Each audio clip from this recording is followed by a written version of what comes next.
معیشت کی بھی تباہی بربادی میں ایک بڑی ہی اہم خبر، ٹرمپ بھی بری طرح پھنس گیا ان کا حامی، ایران حملوں سے پیچھے ہٹا، اور قطر سعودی عرب کا جو کردار، یوگینڈا میں الیکشن، پاکستان والا معاملہ، 48 گھنٹے والے انٹرنیٹ بند کیا، یہ ساری تفصیل میں آپ کو اس میں بتاؤں گا۔ لیکن سب سے پہلے تحریک انصاف پنجاب سٹریٹ موومنٹ میں تمام رہنماؤں کو آج پلان جمع کروانے کی 8 فروری کی جو پہیا جام ہڑتال ہے، گراؤنڈ موومنٹ ہے، اس کا آج 24 گھنٹوں میں تحریری طور پر یہ حکم جاری ہو گیا ہے۔ اسی طرح خیبر پختونخوا میں سٹریٹ موومنٹ کی تیاریاں زور و شور پر ہیں۔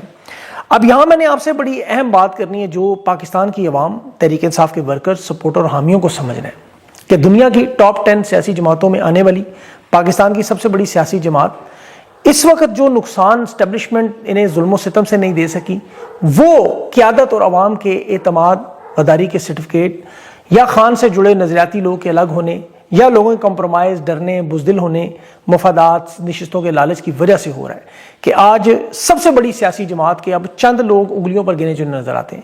محمود اچکزئی اور علامہ ناصر عباس جو تحریک انصاف کے رہنما بھی نہیں ہیں، وہ فرنٹ پہ تحریک چلا رہے ہیں۔ 1 کروڑ اوورسیز پاکستانیوں کی جماعت، سوشل میڈیا کی سب سے بڑی جماعت، گراؤنڈ پر 90% پاکستانیوں کی مقبولیت رکھنے والوں کے مسائل، ایک تو ظاہر ہے بیرون ملک جا کے جنہوں نے سیاست کرنی تھی وہ صحافت کر رہے ہیں، چیپٹرز ان کے خاموش ہیں، سوشل میڈیا پہ لڑائی جھگڑا گروپنگ کا بھی ہوا، لیکن عمران خان کی اتنی بڑی طاقت ہونے کے باوجود بے گناہ عمران خان، مظلوم اور مقبول عمران خان قید تنہائی میں، اور پاکستان پتھر کے دور میں۔ اب یہ اصل مسئلہ ہمیں سمجھنا ہے کہ اس کا حل کیا نکالا جائے۔ دیکھیں، عمران خان بے گناہ ہے، مظلوم ہے، مقبول ہے، ان کی حکومت ناجائز گرائے گی، بے گناہ جیل میں ہے، پھر آئین قانون اور انصاف کا کھلواڑ، یہ ناجائز حکومت مسلط ہوئی، پاکستان تباہ و برباد، یہ ہم جانتے ہیں۔ اب آپ نے کیا کرنا ہے، مزاحمت کیسے کرنی ہے کہ آپ سے مانگا جا رہا ہے اس نظام کو قانونی، اخلاقی اور آئینی حیثیت دیں یا پھر سائیڈ بھی ہو جائیں۔ آپ کے پاس حل ہے، مزاحمت کریں اور ہر اس شخص کا جو اس نظریے پر موجود ہے مضبوط کریں، اس کا ساتھ دیں، اور جو اس کے مخالف انہیں کمزور کریں۔ اب یہ مشکل کام ہے پہچان کرنا، ظاہر ہے آپ سوال، تنقید اور نفرت کس سے کریں، جگت مذاق کس کی اڑائیں، اپنی جماعت کو مضبوط کیسے کریں، یہ آپ کے لیے سب سے بڑا چیلنجنگ کام ہے۔ پاکستانیوں کی بات کر رہا ہوں تو 2 حل ہیں۔ دیکھیں، ایک تو آپ حکومتی پروپیگنڈے کا، بے بنیاد باتوں کا جواب دیں، اس مصنوعی 2 نمبر نظام کے پول کو روز کھولیں، اور دوسرا جو اہم بات ہے، جیسے سوشل میڈیا پہ ابھی بہت بڑی ایک کمپین ان لوگوں کے بارے میں شروع ہوئی ہے جو عمران خان کی قید تنہائی پر خاموش ہیں، جن کی زندگیاں عام معمول میں گزر رہی ہیں، یہ کھاتے پیتے ہیں، شادیوں میں جاتے ہیں، فوتگیوں پر مزاج پرسی کے لیے سوٹ پہن کے روز انٹرویو بھی دیتے ہیں، غیر ضروری موضوعات پہ گفتگو کرتے ہیں، اسلام آباد کے جنگل کتنے کٹ گئے، انہیں بڑا افسوس ہے، لیکن یہ عمران خان کی اڈیالہ جیل جانے کے لیے تیار نہیں ہوتے، اسمبلیوں میں، سینٹ میں، صوبائی اسمبلیوں میں نشستوں کے ساتھ ایسے چپک کے بیٹھے ہیں جیسے کہ باپ دادا کی وراثت میں نشستیں ملی، حالانکہ یہ حقیقی معنوں میں کھمبے ہیں جنہیں قوم نے جدوجہد کر کے خان کے نام پر یہاں پہنچایا۔ اب یہ لوگ غائب ہیں، گمنام ہیں یا خاموش ہیں، ان کی ایبسنس، غیر موجودگی بہت بڑا مسئلہ ہے۔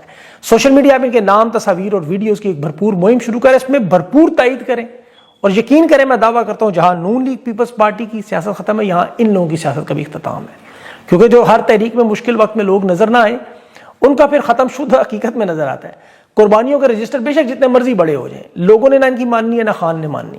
اب اس میں اب آپ کو تھوڑا سا فرق کرتے ہوئے سمجھنا ضرور ہے کہ وہ لوگ جو اس تحریک کا حصہ ہیں اور وہ لوگ جو حکومت کا حصہ ہیں، فرق سمجھیں، جو پارلیمانی کمیٹیوں کے الاؤنس کی فکر میں ہیں اور وہ لوگ جو خان کی قید تنہائی کی فکر میں ہیں، اپنی جان ہتھیلی پہ رکھ کے کام کر رہے ہیں۔ اس کی ایک مثال یہ سینیٹر خرم ذیشان ہے، اس کے گھر پر 15 لوگوں نے حملہ کیا، گولیاں ماری، 2 دفعہ اغوا کرنے کی کوشش، یہ ان کی ہٹ لسٹ میں ہے۔ اس کے آپ بیانات دیکھ لیں، آپ کو اندازہ ہو جائے گا، عمران خان کی طرح کے بالکل بیانات ہیں، وہ اسی طرح تنقید کرتا ہے۔ اس طرح کے لوگوں کا اڈیالہ جیل جانے کا کوئی فائدہ نہیں، یہ وہاں سے اغوا ہو جائیں دوبارہ آپ کو نہیں ملتے۔ عالیہ حمزہ ہے جیسے، پنجاب کی ساری قیادت کو اڈیالہ جیل بھیجتی ہے، اسے بھی سزا ہو چکی ہے، لیکن یہ بھی عمر ایوب، زرتاج گل یا کمل شوذب کی طرح یا باقی لوگوں خاموش ہو سکتی ہے، یہ نہیں ہو رہی، یہ اپنی حیثیت میں کام کر رہی ہے، انہیں مارجن دینا چاہیے۔ خان کی قید تنہائی پر جو سوشل میڈیا، تحریک انصاف کے ورکر، سپورٹر اس وقت غم و غصے میں ہیں، اور ہو سکتا ہے کچھ عرصے بعد یہ سلمان اکرم راجہ اور سہیل آفریدی کو بھی دباؤ بھی ڈالیں، ان کے پاس بھی اب وقت کم ہے۔ سہیل آفریدی کی 90 دن آج پورے ہیں، ان کی پرفارمنس بلا شبہ سٹریٹ موومنٹ کو نقطہ عروج تک پہنچانا، تحریک انصاف میں کے اندر ایک دوبارہ جان ڈالنا، خوف کے بت توڑنا، خان کے نظریے کو پنجاب سے کے پی میں پھیلانا، اور سب سے بڑھ کر ورکر کے اندر وہ اعتماد جس کی ضرورت تھی کہ مشکل وقت میں نے چھوڑ دیا جاتا تھا۔ یہ بھی کراچی جو کوئٹہ بلال مسعود کے گھر جا رہے ہیں، یہ بڑا پیغام ہے کہ اعتماد پیدا کرنا کہ آپ کو ہم چھوڑیں گے نہیں۔ پھر صوبے کی کارکردگی بھی موجودہ حالات میں ان کی بہت بہتر ہے، اور اس میں کوئی دو رائے نہیں، ان کے اوپر چیلنجز بہت بڑے ہیں۔ وادی تیرا میں آپریشن ہو رہا ہے، ڈرون حملے ہو رہے ہیں، اور صوبے کو پاکستان سے جوڑ کے رکھنا بہت بڑا چیلنج ہے. دیکھیں میں آپ کو بڑی بات بتا رہا ہوں, وفاق اسٹیبلشمنٹ کوشش کر رہا ہے مشرقی پاکستان 1971 والے معاملہ, خیبر پختونخوا کی گندم پنجاب کی چیک پوسٹوں پر غیر قانونی روک لی جاتی ہے. انہیں پتہ ہے رمضان کا مہینہ آ رہا ہے, آٹے کی قلت ہوگی, قیمتوں میں اضافہ ہوگا, یہ ترسیل میں رکاوٹ ڈال کے انارکی انتشار. پھر 1.5 لاکھ لوگ وادی تیرا میں در بدر ہیں, اور انہیں پتہ ہے یہ غصہ اور نزلہ کس پہ گرے گا, وفاق پہ, کیونکہ صوبے کی عوام کو پتہ ہے کہ یہ خان کے ساتھ کھڑے ہونے کی سزا ہے. اور عوام وہاں کیا مطالبہ کر رہی ہے کے پی میں کہ ان کی گیس بجلی اور یہ جو بند کریں باقی صوبوں کی. تو یہ دباؤ سہیل افریدی پر آپریشن کی حمایت کا, عوام کا رکوانے کا. اب اس میں مذاکرات کا معاملہ جو ہے دیکھیں کہ ابھی D G I S P R نے جو بات کی اس میں قطر اور ترکی میں مذاکرات ہوئے افغان حکومت کے ساتھ. یہ وہاں ڈی جی ایس آئی گئے ہوئے تھے, اور یہ پاکستان کے اندر خیبر پختونخوا میں مذاکرات نہیں ہونے دینا چاہتے. حالات G11 میں بھی دہشت گردی ہوئی, کے پی میں بھی ہوئی, بلوچستان میں روز ہو رہی ہے. یہ اگر اسے مضبوط کرنا چاہیں کے پی کو تو 2300 ارب دے کے دہشت گردی کے خلاف اقدامات کرواتے, انفراسٹرکچر بنواتے. لیکن یہاں D G S P R کہتا ہے کہ تحریک انصاف کے رہنماؤں پر بھی دہشت گرد حملے کیوں نہیں کرتے. یہ وادی تیرا کے خالی گھروں میں سی ٹی وی فوٹیج نکال لاتے ہیں. اسلام آباد جوڈیشل کمپلیکس, جناح ہاؤس, کور کمانڈر ہاؤس, اس کی سی ٹی وی فوٹیج نہیں دے سکتے. اور یہی وجہ ہے کہ عوام ان پہ اعتماد نہیں کرتی. لوگ جانتے ہیں جھوٹ بول رہے ہیں, کعبے کی چھت پر بھی چڑھ کر قرآن اٹھائیں, لوگ نہیں مانتے. اسی لیے انہوں نے سب سے بڑا کارڈ جو اپنے پاس رکھا ہوا ہے. دیکھیں سانحہ مرید کے بہت سے بے گناہ لوگ شہید ہوئے, لبیک پارٹی سے ظلم و ستم ہوا, ان کی خواتین کو بھی نہیں بخشا گیا. سلوک بالکل تحریک انصاف والا کیا گیا. ان کے لوگ توڑے گئے, گھر بار توڑے گئے, پریس کانفرنسیں کروائیں گی, مدرسے توڑے گئے. اب ان کے 2 رہنما رضوی برادران غائب کر دیے. ان کی پارٹی کہنا یہ اسٹیبلشمنٹ کے پاس ہے, یہ کسی جیل میں نہیں ہے, یہ منظر عام پر نہیں ہے, جنرل فیض کی طرح کسی سیف ہاؤس میں کہاں ہے. اب یاد رکھیں عمران خان جب جیل سے باہر آئیں گے تو یہ بھی رہا ہو جائیں گے. یہ عمران خان کے لیے متبادل لیڈر پنجاب میں بنا, کیونکہ نون لیگ تو فارغ ہو چکی ہے.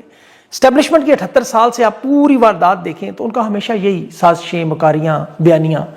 عمران خان کی رہائی کے بعد اب انہوں نے یہ کارڈ اسی لیے رکھا ہوا ہے کہ عوامی ہمدردی ظاہر ہے ان کے ساتھ بھی ہو, کہ ان کے ساتھ بھی وہی مظالم ہوئے, وہی ان کی پارٹی پر تکالیف ہوئیں.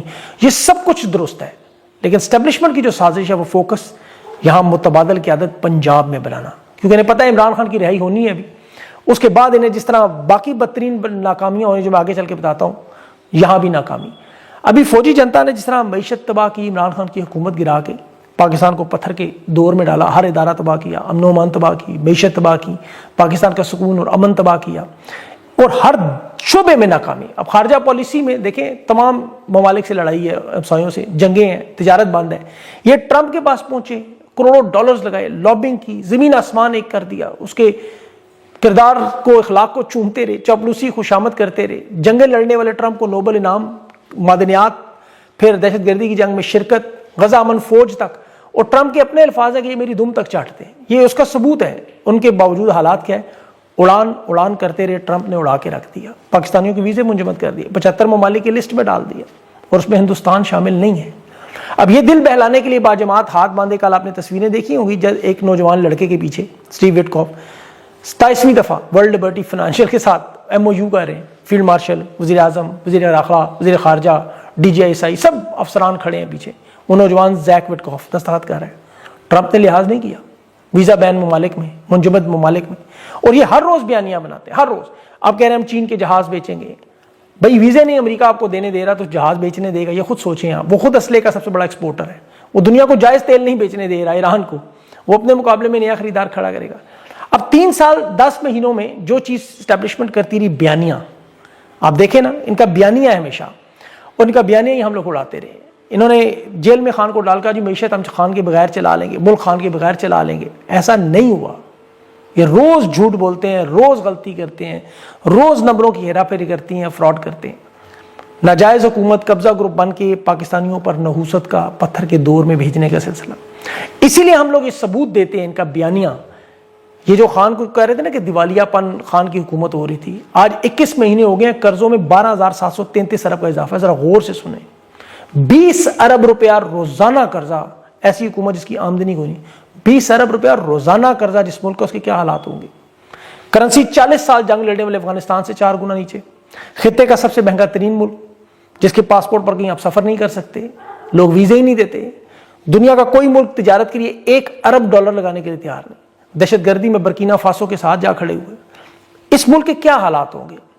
اسی لیے ہر روز نیا فراڈ، نئی واردات، نئی نوٹنکی.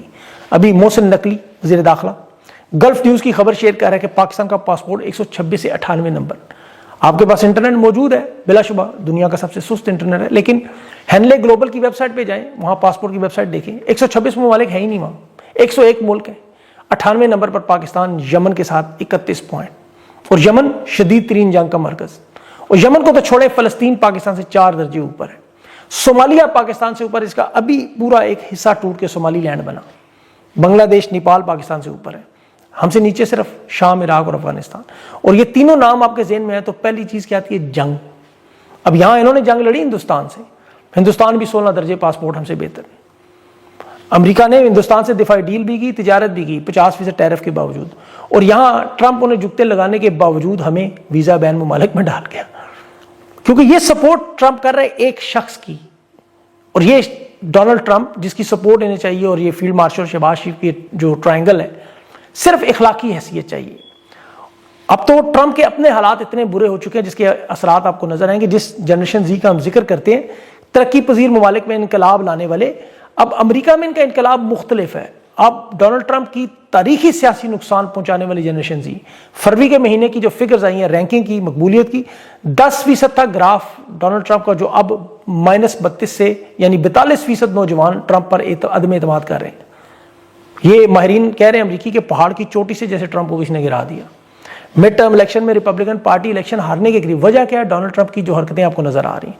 ایک طرف عوام میں وہ غیر مقبول، تو اسی لیے پھر امریکہ سے باہر مداخلت کرنی پڑتی ہے. اس وقت جو ورلڈ آرڈر کا کھیل ہے جس کا پاکستان پہ اثرات ہیں، ٹرمپ نے پوری دنیا کو مخالف بنا لی. یورپ اس کا سب سے بڑا مخالف ہے. آپ دیکھیں کہ گرین لینڈ کے معاملے پر فرانس، جرمنی، یورپی یونین کھل کے ٹرمپ کی مخالفت کر رہے ہیں، اور یہ کہہ رہے ہیں کہ GDP جتنی گرین لینڈ کی اتنے پیسے لے لو. نہیں بنی بات. ٹیرف کے نام پہ جو تباہی مچائی، وہ سپریم کورٹ نے، امریکہ نے فیصلہ روکا ہوا ہے، وہ اگلے ہفتے آئے گا. وہ ایک بہت بڑی معاشی تباہی و بربادی امریکہ کے لیے. اب یہ جو 37 ممالک اور یورپ کے ساتھ، نیٹو کے ساتھ براہ راست پنگا لیا، یہ تاریخی مشکلات ہیں ٹرمپ کے لیے، اور اس کے اثرات براہ راست ان پہ آنے کو. یورپ نے مخالف ہونا ہے تو پھر پاکستان میں آپ کو پتہ ہے معاملات شروع ہوتے ہیں. اور اس وقت امریکہ کے معاشی مسائل جو ہے آپ کو پتہ ہے $38 کھرب کا قرضہ ہے. یہ سپریم کورٹ کا فیصلہ آ گیا تو پھر تو تاریخ ہی بدل جانی ہے. اب ایسے حالات میں یہ جو تیل کی دنیا میں حکمرانی کا اور برکس کا جو بڑا اتحاد ہے، جس میں سعودی عرب، چین، روس اور ہندوستان شامل ہیں، ایران ہے. اب دیکھیں ایران کے ساتھ وینزویلا کی جو ٹرمپ نے حملہ کیا، مجبوری تھی ان کی. ابھی انہیں پتہ ہے کہ تیل صاف کر کے اس کو قابل استعمال بنانے میں $5 کھرب خرچہ ہے. اس تیل کی ٹوٹل ویلیو $15 کھرب. عرب دنیا جو تیل کی مارکیٹ میں اس وقت اجارہ داری ہے، اسے ختم کرنا چاہتے ہیں تاکہ ڈالر پر کوئی حملہ نہ کر سکے. اس وقت جو مڈل ایسٹ کے ممالک ہیں، دیکھیں سعودی عرب، قطر، بحرین وغیرہ، یہ امریکہ کو کیوں کہہ رہے ہیں کہ ایران پر حملے کی ہم مخالفت کریں گے، اجازت نہیں دے رہے. محمد بن سلمان کی سٹیٹمنٹ کیوں آ رہی ہے؟ آپ کو پتہ ہے اس کی وجہ کہ ایران کی جو موجودہ رجیم ہے، حکومت ہے، وہ عرب ممالک کے لیے اہم ہے. اگر یہ وہاں حکومت ختم کریں تو ایران پر معاشی پابندیاں ختم ہوں گی، تو ایران کا 160 ملین بیرل تیل فوری طور پر مارکیٹ میں آ جائے گا. ابھی تو وہ اسمگلنگ کے ذریعے بکتا ہے، وہ جائز ہوگا، جس کے بعد تیل کی قیمت $40 فی بیرل پہ چلی جانی ہے. ابھی سعودی عرب کو $94 فی بیرل سے کم بیچنے پر بھی خسارہ ہے، اور اسی وجہ سے وہ تیل کو، پیداوار کو کم کرتے ہیں. اس قیمت کو مستحکم کرنے کے لیے اگر ایرانی تیل آ گیا سستا تو پھر آپ کو پتہ ہے کیا ہوگا. تو یہ عرب ممالک کے لیے فائدہ ہے کہ ایران کی یہی حکومت قائم رہے، کیونکہ ایران کے پاس بھی دنیا کے تیسرے بڑے ذخائر ہیں. اب اس جنگ کے دوران اگر رجیم چینج آپریشن کامیاب نہ ہو تو پھر ابنائے حرمز کی 20% تیل کی سپلائی ویسے ہی نقصان ہے. تو اسی لیے ایران پر جنگ جو ٹالی جا رہی ہے، ورنہ یہ تیار ہے. اسرائیل خود روس کو پیغام بھیج رہے ہیں. ڈونلڈ ٹرمپ کہہ رہے ہیں کہ مظاہرین پر تشدد اب نہیں ہو رہا، اب پھانسیاں نہیں جا رہے، اب حملہ نہیں کریں گے. 3 بحری بیڑے بحیرہ احمر میں بالکل بھیجے ہیں دباؤ ڈالنے کے لیے، جس طرح مختلف ممالک نے ابھی اپنے شہریوں کو، Italy, Poland, Spain, Bharat, Pakistan نے کہا کہ شہری وہاں سے ایران چھوڑ دیں. یہ دباؤ کی ظاہر کوشش پوری ہے. ایران کی حکومت تو بڑی محتاط چل رہی ہے، وہ کوئی بہانہ نہیں دے رہے، اور انہیں پتہ ہے کہ اسرائیل اور امریکہ پر وہ اعتماد نہیں کرتے. پہلے مذاکرات ان کے کامیاب ہوئے تھے، اگلے دن حملہ ہو گیا. اس لیے وہ جانتے ہیں. ابھی تو کرنل قذافی کی بیٹی عائشہ قذافی نے انہیں پیغام دیا ایرانیوں کو کہ یہ بھیڑیوں پر اعتماد نہ کریں، ان کے جال میں نہ آئے، ایٹمی پروگرام ترک نہ کرنا، میرے والد نے غلطی کی تھی. اور پھر نیٹو نے بمباری کر کے کیا حال کیا. تو ایران کو پتہ ہے. اب یہ جو معاملات ہیں، میں نے آپ کو کیوں پوری تفصیل سے امریکہ کے بتایا کہ ان کا اس وقت پورا تکیہ اس وقت امریکہ پہ ہے. ان کے ساتھ صرف یہ ایک شخص کھڑا ہے، ڈونلڈ ٹرمپ جس کا نام. اسی لیے جب میں ڈونلڈ ٹرمپ کے سارے مسائل، امریکہ کے مسائل آپ کے سامنے بتا رہا ہوں کہ وہاں کی کمزوری کا مطلب ہے یہ کمزور ہو جائیں گے، اور ان کے کمزور ہونے کا مطلب ہے یہ سسٹم گرنا۔ اب اس وقت تحریک انصاف کے پاس بارہا کہا ہے کہ اگر صرف یہ جو آپ کو پورا ویلاگ اس کا مقصد کہ اگر تحریک انصاف کی قیادت، پاکستان کی عوام ان کے ساتھ اس طرح کھڑی ہو جس طرح ہونا چاہیے، اور یہ اپنی ٹانگوں میں زور ڈالیں، اس نظریے پر کھڑے ہوں جو عمران خان کا تھا، تو پھر یہ بڑے آرام سے عوام کو موبلائز کر کے اپنے معاملات کو بہتر کر سکتے ہیں۔ اسی لیے تحریک انصاف کے اندر ان لوگوں کی نشاندہی بہت ضروری ہے کہ جو اس عمل کو سبوتاج کر رہے ہیں۔ اس پر کچھ اور بھی اندرونی معاملات ہیں، لیکن اس ویلاگ میں اگر انہیں بہت ساروں کو پیغام مل گیا تو ٹھیک ہے، ورنہ اگلے ویلاگ سے وہ چیزیں بھی آپ کے سامنے رکھنا مجبوری ہو جائے گی کہ یہ کون لوگ ہیں جو ان معاملات کو خراب کر رہے ہیں۔ اپنا خیال رکھیں، مجھے اجازت دیں، اللہ حافظ۔